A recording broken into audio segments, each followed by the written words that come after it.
콩가루 참 고소하고 맛있죠. 주로 어디다 씁니까? 떡 서로 들러붙지 않도록 고물로 많이 쓰죠. 이 콩이 특징이 뭐냐면 다른 곡물처럼 쌀이나 밀이나 이런 것처럼 다르게 이 콩에는 글루텐이라고 하는 이 단백질 성분이 없다 그래요. 그래서 이 콩가루는 콩을 가루를 내면 서로 잘 뭉치지를 않는데요. 물을 넣어서 반죽을 해도 잘 섞이지를 않는다 그래요. 그래서 이 콩가루의 이런 성질을 빗대서 가족 간의 사이가 매우 나쁘고 화합이 되지 않는, 즉 가정 불화를 겪는 가족을 뜻할 때 우리가 뭐라고 합니까? 콩가루 집안이네 이렇게 얘기하죠. 콩가루 집안. 콩가루 집안이라는 것은 깨진 가정, 그리고 비틀어진 가정, 망가진 가정을 뜻하는 그런 말로 쓰이는 거죠. 그래서 참 가슴 아픈 말이에요. 그죠? 콩가루 집안 참 가슴 아픈 말. 근데 오늘 우리가 읽은 이 이삭의 가정을 보면 딱 이 콩가루 집안이다 하는 생각이 듭니다. 어떤 면에서 그러냐 한번 살펴보면, 먼저 부부간의 어떤 모습인가. 사실 여러분 이 이삭 그의 아내 리브가는 정말 모든 가정이 다 그랬듯이 출발은 너무 좋았죠. 이삭이 40살 되었을 때 아내를 위하여 하나님께 기도하잖아요. 들에서 늘 묵상하며 하나님의 인도를 구하죠. 그 아내감을 찾기 위해서 멀리 800km나 떨어진 밧단 아람에서 결국은 하나님의 인도 속에 찾아낸 그 아내감이 누구냐? 바로 리브가였던 거죠. 그래서 여러분 둘이 결혼을 한 거예요. 여러분의 리브가도 참 대단한 여인이라는 게 한번 생각해 보세요. 한 번도 보지 못한 남자랑 결혼하기 위해서 800km를 한 번도 가보지 않은 그 땅으로 자기 고향도 친척도 아버지 집도 다 떠나고 가나안 땅으로 온 거예요. 그래서 여러분 이 리브가를 가리켜서 여자 아브라함이다 이런 말도 합니다. 아브라함이 하나님의 부르심을 받고 가보지도 않은 가나안 땅을 향하여 고향과 친척과 아버지 집을 떠났잖아요. 그것처럼 리브가도 그 이삭과 결혼하겠다고 그 먼 곳을 왔던 거죠. 그러니 여러분 이 부부 사이 좋아해야 돼요? 안 좋아해야 돼요? 얼마나 좋아해야 되겠어요. 더군다나 처음에 아이를 갖지 못했을 때 이 이삭은 그 리브가 아내를 위하여 무려 20년 동안 하나님 앞에 기도하잖아요. 그러니 얼마나 부부가 애틋하겠어요. 그런데요, 참 그렇게 좋게 출발을 했는데 세월의 문제일까요? 여러분 다 그렇게 좋게 시작했는데 지금은 어떠세요? 글쎄 모르겠어요. 이 세월 탓이라고 하기도 좀 핑계 같습니다. 어쨌든 세월이 흐르면서 이 둘 사이가 그렇게 좋아 보이지는 않아요. 특히 이제 쌍둥이를 낳고 나서 각자 자기 취향대로 자기 성격에 맞는 대로 자식들을 편애하기 시작을 하죠. 쌍둥이 에서와 야곱, 이 야곱과 에서, 이삭은 누구를 좋아했습니까? 큰아들 에서를 더 좋아하죠. 에서가 사나이답고 대장부답고 익숙한 사냥꾼으로서 이 이삭이 좋아하는 고기를 잡아다가 아주 별미를 만들어 주니까 너무 좋은 거예요. 그래서 우리 아들 큰아들 최고 하면서 끼고 도는 거죠. 그것을 보면서도 리브가는 조용한 성격으로 집안에 머물면서 엄마 곁에서 이렇게 도와주는 말벗이 되어주는 야곱이 더 마음이 가는 거예요. 그래서 우리 아들 야곱 최고 이러면서 서로 부부가 각자 자기 소견에 좋은 대로 서로 그 자식을 양육하는 데 있어서 마음이 하나가 안 되는 거죠. 그러니까 부부가 지금 어떻게 보면 콩가루인 거죠. 또 여러분 보시면 이삭이 결국은 자기 욕심대로, 하나님의 뜻은 분명했잖아요. 그 가정을 향한 약속의 계보는 에서가 아니라 누구? 야곱. 큰 자가 어린 자를 섬기리라 하는 그 말씀 속에서 큰 자 에서가 아닌 작은 자 야곱을 통하여 하나님의 약속의 계보가 이어질 것을 분명히 말씀하셨음에도 에서는 자기 큰아들이 더 좋은 거예요. 그래서 자기 욕심대로 에서에게 장자의 축복을 하려고 하죠. 근데 여기서 우리가 주목해야 될 건 뭐냐면 이 중차대한 일을 할 때 자기 아내 리브가와 상의했을까요? 상의하지 않습니다. 이 문제를 놓고 대화했을까요? 대화하지 않습니다. 오히려 괜히 얘기했다가 뭐 할 게 뻔해요? 싸울 게 뻔한 거죠. 싸울 게 뻔한 거예요. 그래서 이 리브가 몰래 눈치채지 못하게, 들키지 않게 에서만 불러다가 살짝 숨어서 은밀하게 이 일들을 진행을 하는 거예요. 그러니까 여러분 부부가 지금 서로 전혀 섞이지 않고 있는 거죠. 여러분 리브가라고 다르지 않았어요. 리브가가 우연히 이 이삭의 계획을 그 큰아들을 축복하려는 것을 알게 되잖아요. 그러면 보통 우리는 어떻게 됩니까? 정말 사이가 좋은 부부라면 이 문제를 놓고 리브가가 이삭에게 가서 당신 내가 다 안다. 어떻게 그럴 수 있냐? 하나님의 뜻은 그게 아니지 않느냐 하면서 뭔가 이렇게 대화로 문제를 풀어가야 되잖아요. 그런데 리브가는 어떻게 합니까? 마치 자기 남편하고 경쟁하듯이 이번에 남편을 속이려고 드는 거죠. 남편 몰래 일을 꾸며서 에서가 사냥하러 나간 사이에 둘째 자기가 좋아하는 야곱에게 집에서 기르는 염소 새끼를 준비하라고 하고 양털로 매끈매끈한 피부를 가리게 해서 야곱에게 복을 주게 하는. 그러니까 남편을 지금 뭐 하는 거예요? 기만하고 속이는 거죠. 이 일에 자기 아들을 아버지를 속이는 사기꾼으로 만드는 거예요. 거짓말쟁이로 만드는 거예요. 그 여러분 지금 이 부부가 콩가루 맞죠? 예, 콩가루예요, 콩가루. 어떻게 이럴 수 있나 싶어요. 그럼 부모 자식 간에는 어떻습니까? 부모 자식 간에 부부가 이렇게 자식을 편애하니 부모와 자식 간에도 관계가 좋을 리가 없는 거죠. 엄마는 맨날 동생만 좋아하고 아빠는 맨날 형만 이뻐하고. 누구 소리인지 알겠죠? 목소리를 좀 다르게 했을까요? 제가 연기력이 떨어져서. 그러니까 뭐 어릴 때부터 이 에서는 엄마에 대해서, 야곱은 아빠에 대해서 서운함이 막 있는 거죠. 그러니까 상처가 있는 거예요. 그러면서 어떻게 하든 엄마 아빠한테 각자 더 막 사랑을 받으려고 눈치를 봐야 되고. 그 여러분 이 편애라고 하는 것은 여러분 정말 우리가 자식 양육하면서 조심해야 되는 거 아닙니까? 편애 받는 자식도 문제가 되고요, 편애 받지 못한 자식도 문제가 되잖아요. 그러니까 부부 간에, 부모 자식 간에도 이 문제가 되고 또 형제 간에도 문제가 되는 거죠. 정말 우리 조심해야 되는 거죠. 무엇보다 여러분 하나님을 믿는 부모의 최대 사명이 뭐냐면 하나님에 대한 온전한 신앙을 자녀들에게 전수해 주는 거잖아요. 근데 이 부분에 있어서도 이삭과 이 리브가는 그렇게 좋은 모습을 보이지는 않은 것 같아요. 한번 생각을 해보세요. 이삭이 그냥 에서만 끼고 놀면서 하나님의 뜻과 상관없이 자기 욕심을 따라서 에서를 축복하려고 할 때 에서는 그런 아버지 모습을 보면서 도대체 뭘 배우겠어요? 아, 하나님의 뜻은 그냥 무시하며 살아도 되는구나. 하나님의 말씀은 저렇게 그냥 가볍게 여겨도 되는구나. 그런 걸 그냥 알게 모르게 배우는 거죠. 여러분 자식은 다 부모 보면서 따라하고 배우는 거 아니겠어요? 지난 금요일 날 우리 성령 집회 때 강사로 오셨던 신형섭 교수님, 그분 쓰신 책을 제가 이번 주에 한번 읽었는데 그 책에 이런 내용이 있더라고요. 이 서울 시내의 한 교회 중고등부에서 일어난 일이라 그래요. 그 중등부를 맡은 사역자가 이런 일을 경험을 했답니다. 중학교 2학년짜리였는데요. 그 2학년 딸이었는데 그 엄마가 이 딸아이의 기말고사를 앞두고 그 주일날 이 딸아이를 그 집사님이 태우고 학원 앞에 내려주며, 어디 앞에 내려주며? 학원 앞에 내려주며 이렇게 그 아이에게 이렇게 얘기했다는 거예요. 혜인아, 이번 기말고사 얼마나 중요한지 알지? 열심히 공부해. 엄마는 열심히 기도할게.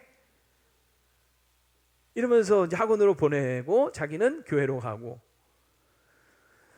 이런 반응일 줄 몰라서 이게 지금 지금 이해를 못 하셨나요? 너무 어이가 없어서 지금 반응이 별로 없으신 거죠? 너무 어이가 없잖아요. 이 아이가 그 뒷모습을, 엄마의 그렇게 뒷모습을 보면서 무슨 생각을 하겠어요? 아, 그래, 뭐 예배? 하나님? 이거는 중요한 게 아니구나. 기말고사 성적이 중요하지. 그래서 나중에 좋은 대학 가는 게 중요하지. 뭐 하나님은 나중에 뒷전이어도 되는구나. 이런 거를 그냥 보고 배우는 거죠. 오죽하면 우리나라 최대 종교가 무슨 종교라고요? 대학교라고 하잖아요. 불교도 아니고 기독교도 아니고 최대 종교 대학교라는 거잖아요. 이 참 씁쓸한 이야기죠. 여러분 부모의 이런 이중적인 태도를 보면서 아이들은 왜곡된 신앙을 갖는 거죠. 도대체 하나님이 도대체 그들에게 어떤 하나님이겠어요? 리브가도 마찬가지죠. 다를 바가 없어요. 리브가는 분명히 태 속에서부터 잉태했을 때 하나님의 뜻을 명확히 알았잖아요. 큰 자가 작은 자를 섬기리라. 그러면 하나님의 뜻을 알았으며 하나님이 하나님의 때에 하나님의 방법으로 하나님의 뜻을 이룰 것을 믿고 하나님께 기도하면서 맡기고 의지하며 기다려야 되는데 그걸 못 기다리고 조급함에 조바심에 자기 꾀를 동원해서 거짓과 속임수를 일삼아 그 아버지 그 이삭을 속이는 것을 보는 이 야곱은 도대체 엄마로부터 무엇을 배우겠냐는 거예요. 도대체 무엇을 배우겠냐? 하나님을 믿는다는 게 도대체 뭐냐 하는 것을 이 리브가를 통해서 뭘 배우겠냐는 거죠. 내가 원하는 것을 얻기 위해서라면 뭐 속임수도 거짓도 수단과 방법 가리지 말고 다 해도 되는구나, 그런 걸 배우는 거 아니겠어요? 근데 오늘 본문이 바로 그 내용이에요. 여러분, 이 오늘 본문 긴 내용인데 간단합니다. 이 내용은 결국은 어머니의 사주를 받고 나이가 늙어 눈이 어두워진 아버지를 속이기 위해서 야곱이 무려 5번에 걸쳐서 거짓말을 하든지 거짓된 행동을 하는 내용이에요. 그게 오늘 본문의 내용이에요. 여러분 다시 한번 18절부터 한번 볼게요. 야곱이 이삭을 찾아갑니다. 그러니까 이삭이 깜짝 놀래요. 너 누구냐? 라고 묻죠. 내 아들아, 네가 누구냐? 그랬더니 뭐라고 대답합니까? 나는 아버지 맏아들 에서입니다. 이거 누가 한 말이에요? 야곱이 한 말이잖아요. 명백한 거짓말이죠. 눈 하나 깜짝하지 않고 아버지 앞에 지금 대놓고 거짓말하는 거죠. 이게 첫 번째. 두 번째는 20절에 보면, 야, 내 아들아, 네가 어떻게 이렇게 속히 잡았느냐? 너무 신기한 거죠. 사냥해서 이 고기 잡으려면 시간이 많이 걸릴 것 같은데? 그랬더니 또 거짓말하는 거예요. 아버지의 하나님 여호와께서 나를 순조롭게 만나게 하셨음이니이다. 이거 사실이에요, 거짓말이에요? 거짓말이에요. 집에서 키우던 염소 새끼 잡아다가 지금 음식 만들어 온 거잖아요. 아버지를 속이려고 지금 하나님까지 동원을 한 거예요. 자신의 거짓말을 합리화시키기 위해서 하나님까지 끌어들인 거예요. 하나님을 망령되이 여기는 거죠. 세 번째 보면 아무래도 이상한 거예요. 아무래도 이게 미심쩍은 거예요. 그래서 내 아들아, 가까이 오라. 네가 정말 내 아들 에서인지 아닌지 내가 너를 만져보려 하노라. 여러분, 이쯤 되면 정말 이 야곱이 얼마나 심장이 쿵쾅거리겠어요. 이거 잠시 걸리면 이거는 화를 자초할 일 아닙니까? 그럼 이쯤 되면 이실을 직고하고, 아버지 사실은 제가요 야곱이에요, 이래야 할 것 같은데, 근데 여러분, 야곱은 이미 만반의 준비를 다 했죠. 털을 다 이렇게 팔에 붙이고 그리고 간 거예요. 가까이 가죠. 그죠? 가까이 가니 완벽하게 지금 속이고 있는 겁니다. 네 번째를 보면 아무래도 이제 이상한 거예요. 털을 만져보니까 이게 에서의 털인데 목소리는 야곱인데 이상하다. 그래서 네 번째 또 물어요. 네가 참 내 아들 에서냐? 한 번 더 물어요. 그랬더니 네 번째 뭐라고 대답합니까?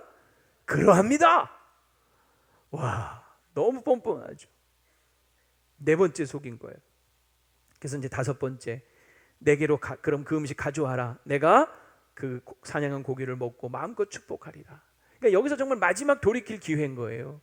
양심의 가책을 느끼고, 아버지 사실은요 죄송해요, 이럴 기회, 마지막 기회. 그러나 야곱은 그 마지막 기회까지 버리죠. 끝까지 멈추지 않고 그는 아버지를 속입니다. 그래서 결국 아버지를 속여서 복을 받아내는 거예요. 그러니까 여러분, 부모 자식 간에 지금 이 관계가 정상적인 관계입니까? 아버지를 속여서 돈 뜯어내듯이 복을 뜯어내고 있는 거죠. 콩가루죠, 콩가루. 형제 간에는 어떨까요? 자, 형제 간에도 마찬가지예요. 둘은 쌍둥이인데 아마 이란성이었던 것 같아요. 닮은 구석이 하나도 없어. 외모도 성격도. 그럼 여러분, 그래도 엄마 한 뱃속에서 나왔는데, 그것도 한 날 한시 거의 동시에 나왔으면 사이라도 좋아야 될 거 아니에요. 근데 사이도 안 좋은 거예요. 심지어는 뱃속에서부터 그냥 전쟁하듯이 싸웠잖아요. 에서가 먼저 나가려고 하니까 야곱이 어떻게 했습니까? 발꿈치 잡고 나왔잖아요. 그 정도로 욕심이 많았던 건데, 거기다가 태어나서 잘하는데 부모가 편애까지 하니 형제간의 사이가 좋지가 않은 거죠. 앙숙인 거야, 앙숙. 서로 못 잡아먹어서 으르렁대면서 날린 거죠. 진짜 뭐예요? 형제간에도 콩가루. 야곱이 나중에 형의 그 장자권을 얻기 위해서 뺏으려고 어떻게 합니까? 아주 교활한 짓을 하죠. 그 장자권을 뭘로 사요? 팥죽 한 그릇으로. 오늘 제가 이 설교를 전체 지금 스토리로 이렇게 다 설명을 하는데 다 알아듣고 계시잖아요, 그죠? 팥죽 한 그릇으로. 여러분, 솔직히 형제간에 정말 사이가 좋으면요, 이게 팥죽 한 그릇 그냥도 줄 수 있는 거 아닙니까? 그잖아요. 배고픈 그 형을 위해서, 형 이거 얼른 먹어, 내가 준비했어. 사이가 좋으면요 얼마든지 그럴 수 있는 거죠. 그런데 여러분이 야곱은 교활하게 그 팥죽 한 그릇, 솔직히 얘기해서 트럼 한 번 하고 방구 한 번 끼면 소화되는 거 아니에요. 그런 팥죽 한 그릇을 장자권을 내놓으라고 하면서 뺏어가는 거죠, 거의. 그래 여러분, 에서가 이 장자권을 가볍게 여기고 그 팥죽 한 그릇 팔아버린 망령된 행실도 문제지만, 그런 형을 속이가면서 그 형의 배고픔을 이용하여 그것을 빼앗듯이 가져가는 야곱도 정말 사기꾼 중에 사기꾼인 거죠. 그러니까 형제간에도 이렇게 콩가루인 거예요. 근데 여러분, 이런 얘기 들으면 속에서 아주 그냥 답답하고 한숨부터 나오시는 분 혹시 안 계십니까? 왜? 남의 얘기 같지가 않은 거죠. 우리 집안 얘기 같은 거죠. 그래서 그냥 막 답답한 거죠. 우리 집안도 부부간에, 또 부모 자식 간에, 그냥 형제 간에, 자식들 간에, 이게 보면 정말 콩가루 같은 그런 집안 여러분 혹시 없으십니까? 정말 가슴 아픈 현실이죠. 어쩌다가 이 지경이 되었을까? 왜 이렇게 되었을까? 도대체 문제의 원인이 뭐냐? 한번 제가 정리를 해봤어요. 결국 이 내용들을 압축을 해보면 세 가지로 정리가 돼. 첫째는 서로 자기 욕심에 눈이 멀어서 남에게, 가족에게 관심이 없는 거예요. 서로 돌아보지 않는 거예요. 우리 엄마 아빠가 무슨 생각을 하는지, 우리 자식들이 무슨 생각을 하는지, 서로 마음과 생각에 관심이 없는 게, 가족인데도 서로를 돌아보지 않는 거죠. 그냥 자기 욕심대로 살기에 바쁜 거예요. 남편은 남편대로, 아내는 아내대로, 자식은 자식대로. 또 두 번째는 가족 간에 신앙적인 영적인 대화가 거의 없는 거예요. 여러분, 이삭과 리브가가 정말 이 태 속에서부터 하나님께서 이 가정을 향한 엄청난 계획을 말씀해 주셨잖아요. 거기에 대해서 정말 부부간에 진실하게, 진솔하게 우리 자녀 에서와 야곱을 놓고 하나님의 뜻이 무엇인지 진지한 대화가 있었을까? 없었던 것 같은 거죠. 여러분, 나중에 보면 에서가 이방 여인, 헨 족속 여인을 둘이나 데리고 와서 결혼을 해요. 근데 그때 이 엄마 아빠가 이삭과 리브가가 막 속이 그냥 무너질 듯이, 그냥 썩듯이 근심을 합니다. 근데 그걸로 끝이에요. 이 부분에 대해서 하나님이 무엇을 기뻐하시는지, 그렇게 하면 안 되는 이유, 이런 것에 대해서 어떤 신앙적인 전혀 부모 자식 간의 대화가 없는 거예요. 그냥 근심만 하고 탄식만 하고 있는 거죠. 이삭이 에서를 데려다 놓고 내가 너를 축복할게 할 때 여기에 어떤 신앙적인 대화도 없어요. 보면 그 많은 말들을 무성하게 하는데도, 야, 네가 고기 잡아와, 내가 네 고기 잡아온 거 먹고 너 마음껏 축복할게, 이거밖에 없는 거예요. 너를 향한 하나님의 계획, 우리 가정을 향한 하나님의 뜻, 이런 것이 무엇인지에 대한 진지한 대화가 없어요. 마찬가지예요. 리브가가 이 야곱을 데려다 놓고 아버지를 속일 계획들을 쫙 장황하게 늘어놓을 때 여전히 거기에는, 야곱아, 그래도 하나님이 너를 향하신 계획이 있어, 그러니 우리 믿고 하나님을 기다리자, 뭐 이런 말이 없는 거예요. 이걸 정말 아버지를 속이려고 하는 이것이 하나님이 기뻐하시는 방법일까? 이런 것에 대한 아무런 고민도 없고 대화도 없는 거예요. 그냥 오로지 육적인 그런 인간적인 말들, 자기 생각들, 자기 계획들만 난무하고 있는 거죠. 하나님을 믿는 가정이라고 하면서도 신앙적인 대화를 눈 씻고 찾아볼래야 찾아볼 수가 없어요. 이게 지금 이 가정의 문제의 원인이었다는 거죠. 세 번째는 하나님의 축복을 오남용하고 있었어요. 하나님의 축복을 마치 서로 막 경쟁해서 쟁탈하고 쟁취해야 하는 것으로 오해하고 있는 거죠. 그게 왜 그런가 봤을 때, 자, 한번 여러분 잘 들어보세요. 하나님이 주시는 복이 중요합니까? 복을 주시는 하나님이 중요합니까? 다시요. 하나님이 주시는 복이 중요합니까? 복을 주시는 하나님이 중요합니까? 그렇죠. 복을 주시는 하나님이 중요하잖아요. 그런데 이 가정은 하나님이 주시는 복에만 관심이 있는 거예요. 그래서 하나님 손에 있는 이 복을 누가 뺏어갈까? 누가 차지할까? 쟁탈전을 벌이고 있는 거죠. 이삭도 마찬가지. 아버지로서 자신이 받은 그 축복권을 마치 자식들을 조종하기 위한 통제 수단으로 삼는 거예요. 너 가서 내가 좋아하는 별미 만들어 와. 그럼 내가 마음껏 축복해 줄게. 마치 자기가 축복을 주는 사람인 것처럼 그렇게 지금 이 복을 남용을 하고 있는 거예요. 이게 지금 이 가정의 심각한 문제가 되고 있었다는 거죠. 자, 여러분, 이 콩가루 된 집안 회복될 수 있을까요? 네, 오늘 설교 제목이 뭐예요? 콩가루 집안도 회복될 수 있다. 여러분 회복돼야 되지 않겠습니까? 회복되길 원하십니까? 여러분 집안이 지금 혹시 부부간에 부모 자식간에 형제간에 이렇게 콩가루라면 여러분 회복돼야 되지 않겠습니까? 어떻게 하면 될까? 그 솔루션, 해결책이 뭘까? 제가 말씀을 준비하면서 이 말씀을 계속 깊이 묵상하는데 답을 한 가지로 정리를 내렸어요. 그게 뭐냐? 뭘까요? 가정예배, 가정예배.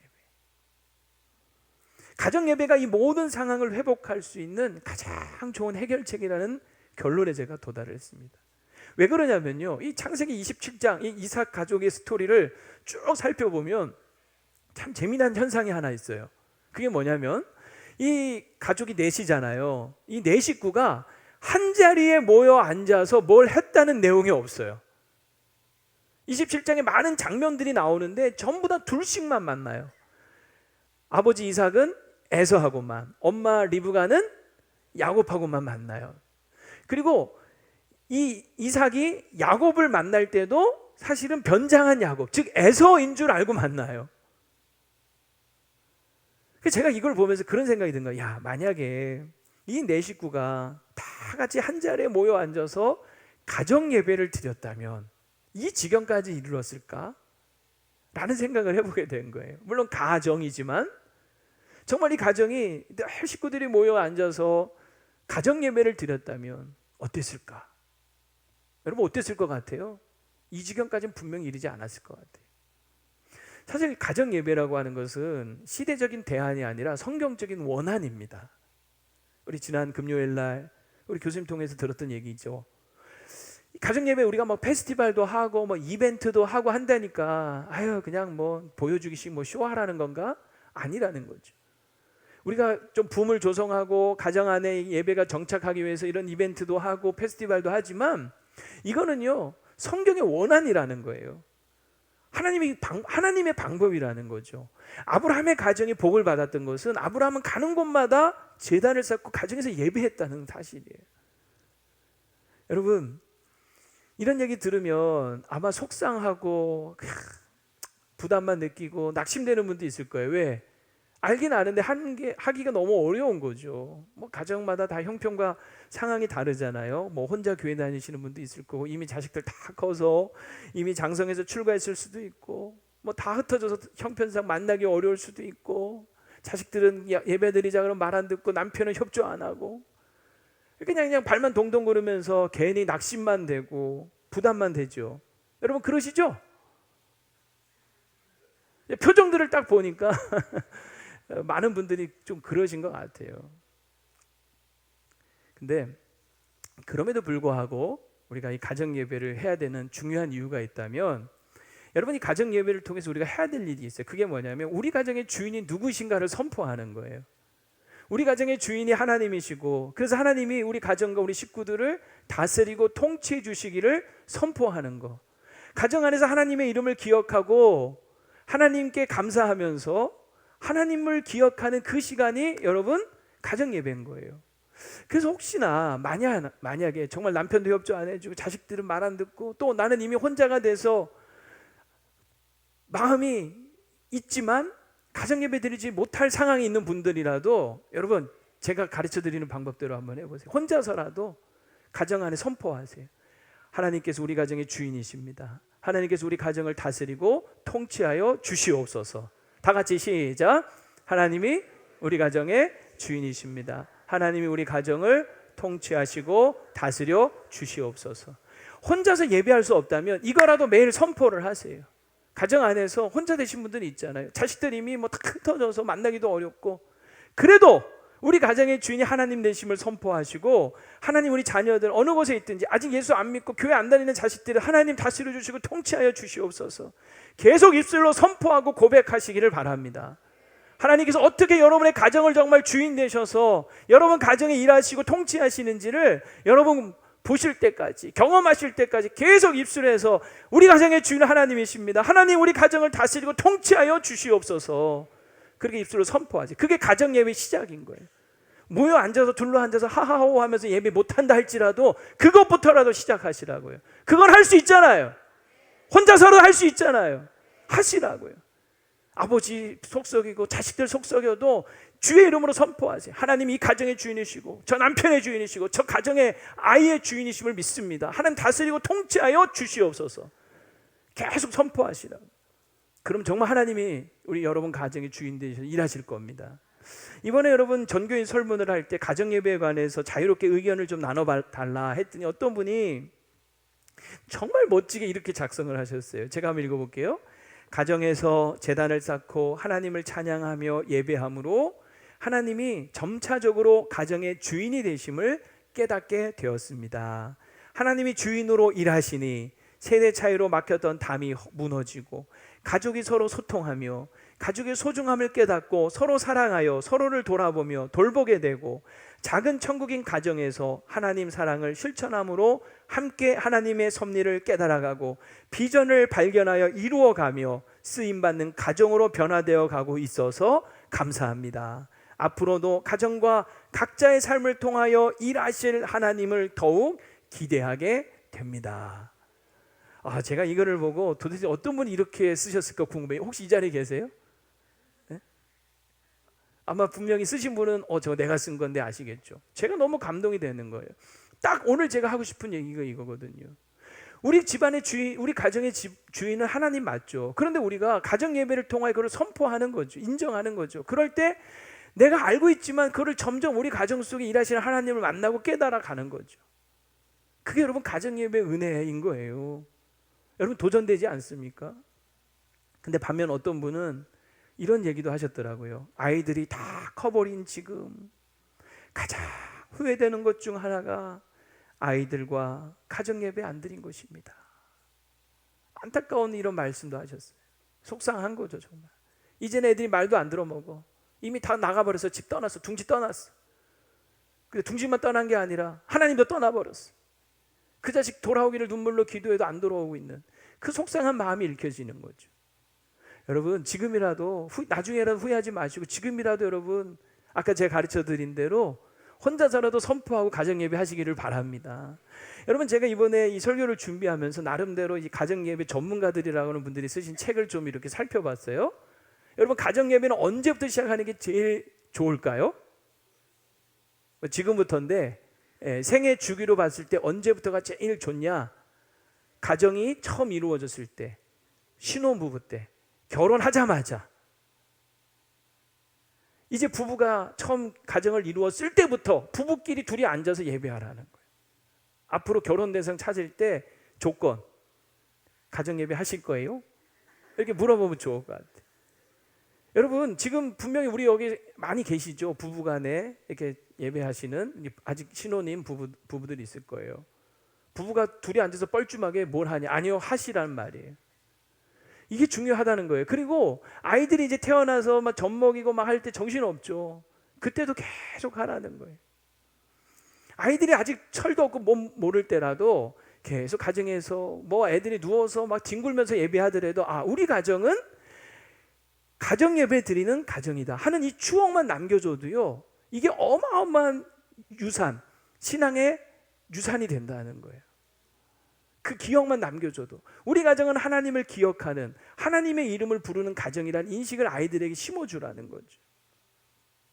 그리고 우리가 유명한 말이 있잖아요. 늦었다고 생각할 때가 가장 빠를 때라고.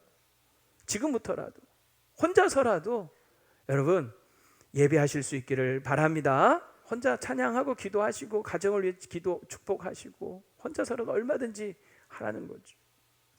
오늘 말씀을 이제 적용을 하면서 우리가 뭐 지금까지 가정예배 잘 드린 분도 있을 거고 이제 오늘 도전받아서 시작하고 싶은 분도 있을 거고 해도 안 되는 분도 있을 거고 다양할 텐데 어쨌든 여러분 정말 우리가 가정예배 우리가 하나님 앞에 소원을 두고 시작하면서 바라야 될 목표가 있다면 그 세 가지 오늘 적용으로 말씀을 드리고 싶습니다. 첫 번째는 뭐냐면요, 우리 가정예배 왜 해야 되느냐, 목표가 뭐냐, 서로의 마음과 생각을 알기를 힘쓰라는 거예요. 이번 설문에서 제가 보니까 가정예배에 대한 의견으로 많은 분들이 가정예배를 통해 배우자와 자녀들과 소통할 수 있었다, 가족이 모여서 일상에서 일어난 일을 공감하게 되었다, 이런 답들이 많더라고요. 정말 그렇죠. 우리가 가정예배가 아니면 가족이라도 서로 소통하고 공감할 수 있는 시간, 여유가 별로 없는 거죠. 특히 막 아이들 중고등학교만 가도요, 서로 앉아서 같이 얼굴 보고 밥 먹을 시간도 없을 때 많잖아요. 근데 무슨 예배를 한다 그래요? 이렇게 반문하실 수도 있는데, 그래서 그렇기 때문에 더 일부러 시간을 내서라도 예배를 드리며 모여야 된다는 거죠. 여러분, 가정 예배는 시간이 되어서, 시간이 있어서 드리는 게 아니라 시간을 내서라도 드려야 합니다. 여러분, 매일 어렵다 할지라도 일주일에 한 번이라도 꼭 시간을 내서 모이십시오. 그리고 그렇게 모처럼 모였으니 이제 뭘 해야 됩니까? 공부 좀 열심히 해라. 좀 게임 좀 그만해라. 또 결혼을 언제 할 거냐? 취업 준비는 잘 되고 있냐? 이런 말 하면 된다, 안 된다? 안 되는 거죠. 가정예배 3대 금기가 있어요. 잔소리, 지적질, 옛날 얘기. 야, 엄마는 말이야 너만 한때 막 이런 소리 절대 안. 아빠는 말이야 니 때 이런 소리 하면 안 돼. 여러분, 가정 예배도요, 예배 형식과 시간은 우리가 자유로울 수 있어요. 뭐 형식 어떤 상관없어요. 뭐 우리 지금 사도신경 이런 거 할 필요 없어요. 가정 안에서 가족끼리 서로 이렇게 맞춰서 하면 돼요. 시간도 뭐 짧게 해도 상관없어요. 중요한 건 뭐냐면 가정 예배도 예배라는 거죠. 우리는 다 같이 하나님 앞에 죄인으로 모여서, 죄인이 아버지도 죄인, 엄마도 죄인, 자식도 다 죄인 아니에요? 하나님의 은혜를 구하는 죄인을 모여서 하나님의 말씀을 펴놓고 그 말씀 앞에 나 자신을 돌아보며 그 말씀을 통한 나 자신의 이야기를 하는 거예요. 성경 한 절 읽어놓고 아버지가 훈계하듯이 설교하면서 아이들 지적질하고 그러면 안 된다는 거죠. 그러니까 가정 예배를 통해서 우리가 해야 될 것은 뭐냐면 서로의 마음을 헤아려주고 들어주는 시간. 그래서 서로의 생각과 마음을 알아가기 위해서 가정 예배를 하라는 거예요. 이번 설문에서 어떤 분이 이런 말씀을 하셨어요. 낮에 부부가 언성이 높아지고 트러블이 있었는데 예배가 될 수 있을까요? 막 승질내면서 하는 소리 같아요. 제가 그냥 글자로 읽는데도 이 혹시 쓰신 분 있으면 죄송합니다. 아내가 남편이 서로 존중하지 않으면 가정예배든 가정예배 페스티벌 말도 잘 안. 가정예배 페스티벌이든 안 되는 것입니다. 이 얘기가 막 승질나서 하시는 소리 같아. 맞는 말이죠. 부부가 뭐 사이가 안 좋은데 평소에 서로 말도 잘 안 하고 사는데 둘이 앉아 있는 것만 해도 서먹하고 막 어색한데 예배를 드려라? 아유, 우리 집은 안 돼, 우리 집은 안 돼. 이런 분들 분명히 있을 것 같아요. 낮에 대판 쌓아놓고 저녁에 예배하려면 되겠어요? 안 되는 거 이해는 돼요. 그런데 이걸 역으로 한번 생각을 해보면 어떨까요? 그래서 더 해야 된다는 거죠. 낮에 대판 싸웠어. 저녁에 풀릴 수가 없는 거죠. 그 감정이라는 게. 근데 우리 오늘 예배하기로 했으니까 예배합시다 하고 모여 앉아서 처음에는 울그락불그락 하고 싶지 않아도 하는 거죠. 그러면서 여러분 함께 말씀을 나누고 기도하면서 그 서로의 마음을 알아주면서 왜 그때 화가 났는지 뭘 원하는지 서로 들어주면서 오해도 풀리고 감정도 풀릴 수 있는 거 아니겠어요? 그리고 이게 점점 반복되다 보면요, 저녁에 예배하려고 낮에 싸우는 것도 줄어드는 거죠. 저녁에 예배해야 되는 걸 좀 참자. 그러니까 정말 여러분, 어떤 분들이 예배를 해야 되냐면 부부간에 서먹하신 분들이 있죠. 네? 콩가루이신 분들이 있죠. 그런 분들 꼭 가정 예배 하셔야 됩니다. 그래야 거기서 회복이 일어나는 거예요. 아무도 대답 안 하시네요. 그래서 대답하면 들통나니까, 그죠? 정말 그러니까 평소에 싸움이 잦은 분들, 여러분 가정 예배 한번 해보세요. 야, 오늘 목사님이 이렇게 얘기하셨는데 우리 억지로도 한번 해보자. 처음에는 어색할 거예요. 근데 처음 시작이 어렵지요. 내가 평생 지금 교회 다니면서 30년 40년 교회 다니는데 가정 예배 안 해도 내 믿음 잘 지키고 있는데 상관없다고 생각하지 마세요. 여러분, 하나님께서 이 가정 예배를 통하여 부어주실 은혜가 있어요. 분명히 있어요. 놀라운 은혜가 있습니다. 그런데 그 은혜 받아 누려야죠. 왜 그걸 받아 누리지 못합니까? 왜 그릇을 엎어놓습니까? 그릇을 이렇게 똑바로 펴놓으면요, 거기 하나님의 은혜가 차고 넘치고 채워질 텐데 왜 그릇을 엎어놓냐고요. 그런 여러분 예배를 한번 여러분 해보세요. 정말 뭐 어색하고 막 그냥 막 닭살 돋고 뭐 한 번도 안 해봤는데 처음 해보려니 막 정말 죽기보다 싫은 거죠. 입에서 우리 가정 예배 한번 드려볼까 할 이 말이 안 떨어지는 거예요. 저도 알아요. 근데 여러분 한번 해보세요. 오늘 숙제로. 그리고 정말 찬송 같이 하고 그냥 뭐 5분이라도 한번 예배 드려보세요. 그걸 그렇게 계속 해보세요. 어떤 하나님의 은혜가 여러분 가정 안에 폭포수같이 임할지 경험해 보시라는 거예요. 이거 엎어놓지 마세요. 그릇 엎어놓지 말라. 똑바로 놓고 담으시기를 바랍니다. 두 번째는 신앙적 대화를 통해서 하나님의 뜻을 찾고 구하는 거죠. 오늘 이 이삭의 집이 콩가루 된 원인, 하나님 말씀에 대한 나눔이 없는 거예요. 그냥 온갖 일상적인 대화는 있죠. 야, 오늘 뭐 사냥으로 뭐 잡았냐? 오늘 저녁 여보 반찬 뭐야? 뭐 이런 일상적인 대화 우리도 늘 하는 거 아닙니까? 문제는 뭐냐면 신앙적인 대화가 없는 거예요. 하나님을 믿는 가정인데도요, 하나님에 대한 이야기, 하나님 말씀에 대한 나눔 없는 거예요. 교회에서 목장 식구들끼리는 나눠도 가족하고는 안 나누는 거지. 그러니까 가정 안에 예수 믿는 가정인데 전혀 이런 신앙적인 대화가 없어요. 그냥 맨날 일상적인 얘기들. 이게 무슨 예수 믿는 가정이라고 할 수 있냐는 거예요. 삶의 모든 문제, 일상의 문제를 놓고 가정 예배를 드리면서 야, 이것이 하나님 뜻이 뭘까? 하나님 이것을 무엇을 원하실까? 서로 여러분 신앙적인 대화를 나눠보라는 거예요. 그럴 때 여러분 가정의 중심이 하나님이 되고 하나님 말씀이 될 줄로 믿습니다. 자녀가 어려도요, 다 여러분 생각이 있어요. 자식 어리다고 아유 애들은 모를 거야. 아니에요. 물어보세요. 너 이거에 대해서 어떻게 생각하니? 하나님 말씀 읽고 그냥 일방적으로 주입하려 하지 마시고 너 이거에 대해서 너 생각하면 얘기해 볼래? 그리고 대화를 하라는 거죠. 우리 삶에 어떤 위기가 생기고 문제가 생겼을 때 부부끼리만 알고 끙끙거리지 말고 자녀에게도 그 기도 제목을 나누세요. 아이야, 딸아, 아들아, 이거 우리 같이 기도해야 된다. 그리고 같이 가족이 함께 가정 예배하면서 같이 기도하는 거죠. 그럴 때 하나님께서 어떻게 우리 가정에 일하시고 응답하시는지를 함께 경험하면서 와, 정말 하나님 살아계시는구나. 우리 자녀들이 그걸 경험할 때 자신들이 나중에 커서 가정을 이루어서도 나중에 인생에 문제가 생길 때 그 살아계신 하나님을 찾고 의지하며 결국 신앙이 자연스럽게 전수가 되는 거 아니겠습니까? 여러분, 신앙 전수, 가정 예배가 가장 좋은 방법인 줄로 믿습니다.